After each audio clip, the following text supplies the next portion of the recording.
Today is Thursday, August 31st, 2023, and this is the Dunkley Report.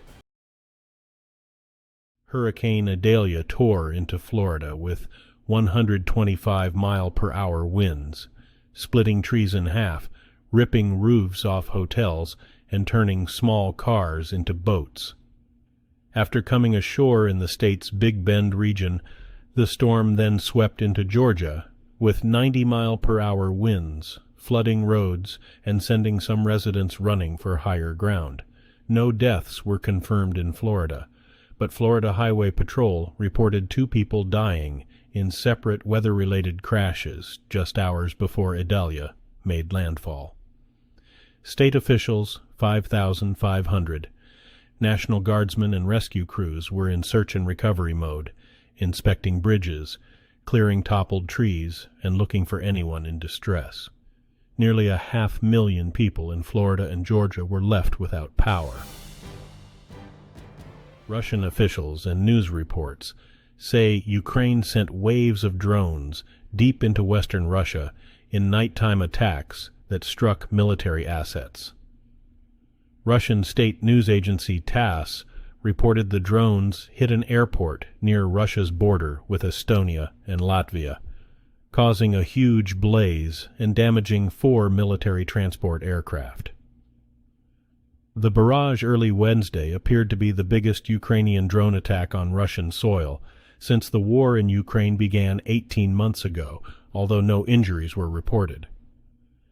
Ukrainian officials said Russia hit Kiev with drones and missiles during the night in massive combined attack that killed 2 people.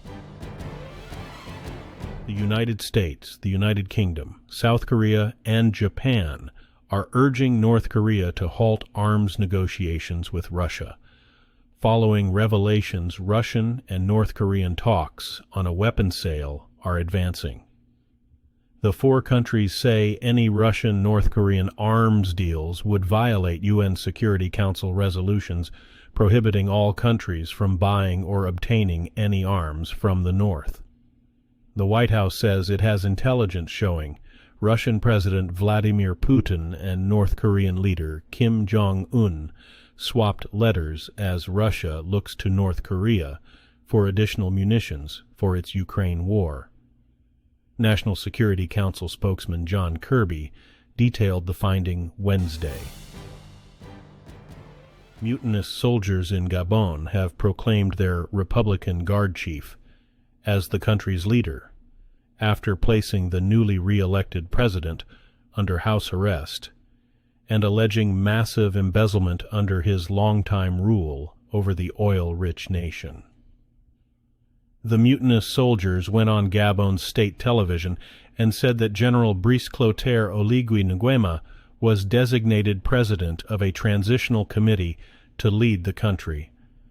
Oligui is a cousin of President Ali Bongo Ondimba, whose family has ruled the oil-rich nation for 55 years, but whose government has drawn allegations of corruption and mismanagement. Senate Republican leader Mitch McConnell appeared to briefly freeze up and was unable to answer a question from a reporter at an event in Kentucky on Wednesday. He had a similar episode weeks ago in Washington. According to video from a local news station, the 81-year-old McConnell was asked whether he'd run for re-election in 2026. The senator asked the reporter to repeat the question before trailing off and staring straight ahead. His office said afterward that McConnell was feeling momentarily lightheaded and would see a physician before his next event. During last week's Republican presidential debate, Florida Governor Ron DeSantis dodged a question about a federal abortion ban by telling a story about a woman he knew who he claimed survived despite multiple abortion attempts. The woman he referenced is real, but her story from the 1950s is more complicated than DeSantis made it sound. The woman, Miriam Penny Hopper, said she was essentially discarded by a doctor after her parents tried to abort her at home, but newspaper accounts from the time say doctors at the hospital tried to save her, and medical experts have also questioned the story. South Korea says North Korea has launched 2 short-range ballistic missiles toward the North's eastern waters. South Korea's Joint Chiefs of Staff says the launches occurred Wednesday night from the North's capital region. The launches came hours after the United States flew at least one long-range B-1B bomber to the Korean peninsula in a show of force against North Korea as part of its annual drills with South Korea. Earlier this week, North Korea's state media said leader Kim Jong-un called for the military to be constantly ready for combat to thwart plans by its rivals to invade. A federal judge has held Rudy Giuliani liable in a defamation lawsuit brought by 2 Georgia election workers who say they were falsely accused of fraud. The court ruling says the former New York City mayor gave only lip service to complying with his legal obligations while trying to portray himself as the victim in the case. The judge says Giuliani ignored his duty as a defendant to turn over information requested in the case. An advisor to Giuliani says the ruling is a prime example of the weaponization of our justice system.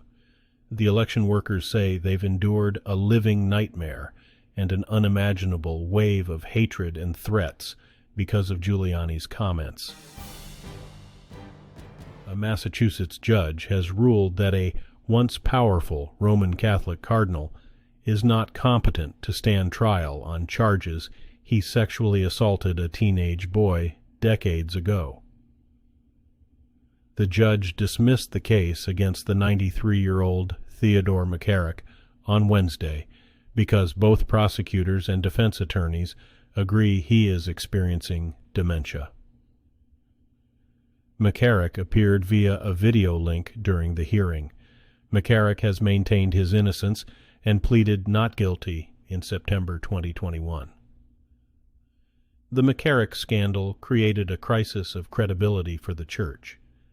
That's primarily because there was evidence Vatican and U.S. church leaders knew McCarrick slept with seminarians but turned a blind eye as he rose to the top of the U.S. Church and advised 3 popes. The U.S. economy expanded at a 2.1% annual pace from April through June, showing continued resilience in the face of higher borrowing costs for consumers and businesses, the government said, in a downgrade from its initial estimate. The government had previously estimated that the economy expanded at a 2.4% annual rate last quarter. The Commerce Department's second estimate of growth last quarter marked a slight acceleration from a 2% annual growth rate from January through March. Though the economy has been slowed by the Federal Reserve's strenuous drive to tame inflation with interest rate hikes, it has managed to keep expanding, with employers still hiring and consumers still spending. Today's news was reported by the Associated Press. This has been the World News for Thursday, August 31st, 2023. Thanks again for joining us at The Dunkley Report.